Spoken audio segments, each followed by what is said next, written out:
All right, hey, welcome back. I'm BJ. I'm Patrick. And we're back talking about real estate and what's going on in the world of real estate. And just even today, I think we're going to talk about some questions that we get asked or we have been asked over the years, and to help you understand what's going on in the real estate market, to help you understand even some of the terminology that gets used in the real estate market that you have, you may have no idea what we're talking about or what someone is talking about. So, we thought today we would go that route and talk about some different things. What do these things really mean?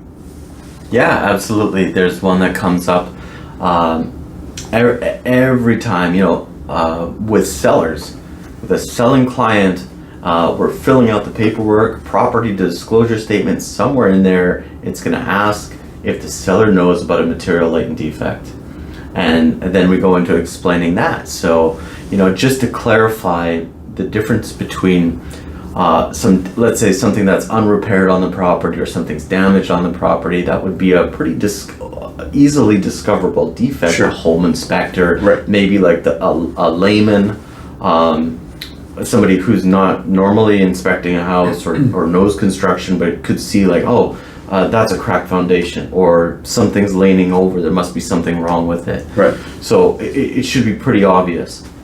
But a material latent defect is a hidden defect that the seller would know about, that they would be required to disclose that either right. to us, the realtors, and then we would disclose it to our potential buyers. Right. And in the form, and if there's any clarification around something like that, that would also be required to disclose. Right. Yeah. Yeah. So why would somebody want to disclose something like that's hidden on a property? Well, I think number one, you need to know as the buyer, and that's where there's the legal obligation. If you know there's something wrong, you have to let me know, because that affects my decision. That will to purchase. That may affect my price that I'm going to offer you. Yeah. Over the years, I've had clients where once we did and in this case, it wasn't something that the seller was aware of, but when we did the inspection, we found enough going on that we said, no, we're not going forward. That's more than your client could handle. Right. To fix that problem, no Sure. matter what the discount on the price might be. That's right. Yeah. There was one where we found potential issues with the foundation, and my client just said, look, even if we fix it for X number of dollars, we're not sure that there's not going to be further foundation issues, and we're just not prepared to take on that risk. Yeah, that makes a lot of sense. Some of the material latent defects that I've come across, you might not really think about them, because I think people just take it for granted. Like, hey, I'll build a suite into my house, but you didn't get permits, and it's an illegal suite. That's actually a material latent defect that you don't have a permit for that suite. Right. It might not be unsafe, but it could be unsafe to whoever occupies that space. Right.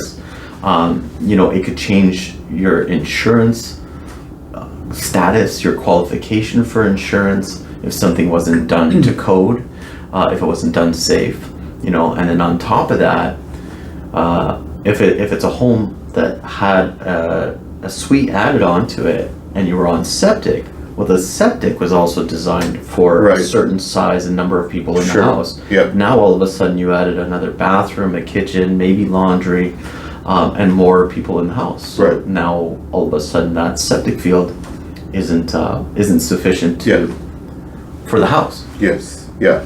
Another one might be something as simple as vermiculite. Vermiculite. Okay. For people who don't know what vermiculite is, it's essentially asbestos. But okay. It's let's say it's in the attic. Right. So it's insulation. Right. In the attic. And so Health Canada says if you have vermiculite in the attic, leave it alone. It's fine. Right. As long as you don't need to access it or get your hands dirty or whatever, it's fine. Don't do anything with it. I've had listings over the years where there was vermiculite in the attic, and so we disclosed that in both cases. Yeah. And in one case, they said that's fine. We're going to go with Health Canada's recommendations. No big deal. Right. Mm-hmm. And in another case, the lender said to the buyer, no, we want you to remove the vermiculite. So, you know, what would have been horrendous for my clients, the seller, is that suddenly find out, hey, you guys didn't tell us this, and it's going to cost X number of dollars, and we're walking away from this deal. Fair. Right. Yeah, absolutely. So that would be an example of, you know, what you would consider a material latent defect. Yeah. I think the last thing to really touch on, like we could keep going on examples and examples for sure, but encouraging your seller to be always your seller client, if you're the realtor representing the seller, to make sure to disclose if you think there's a problem. Even if I'll give the example, I'll put it this way: hey, the roof leaked this winter, but I had it patched. Disclose it, even if it's been repaired. It shouldn't be a problem. Right. You'd rather go forward than you sell the house to these new buyers, and the buyers find out, talking to the neighbors, that the roof leaked. Right. And they come back after you. And then you didn't disclose something, even though you patched it. Like, now it's a headache to sort of say, hey, look, no, I had a roofer, it's repaired, and there was no other further problems around that. It's way better just to disclose these kind of fixes, so the new owners don't get freaked out by the neighbors saying something, or somebody might tell them something that's maybe not accurate. Right.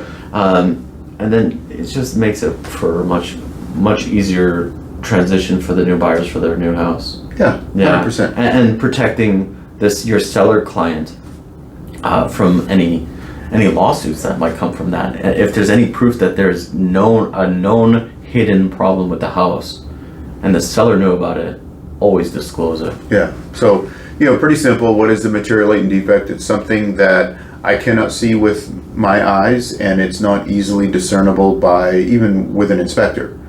But a visual inspection. Not taking samples, not drilling holes in the wall. Right. Yeah. Yeah.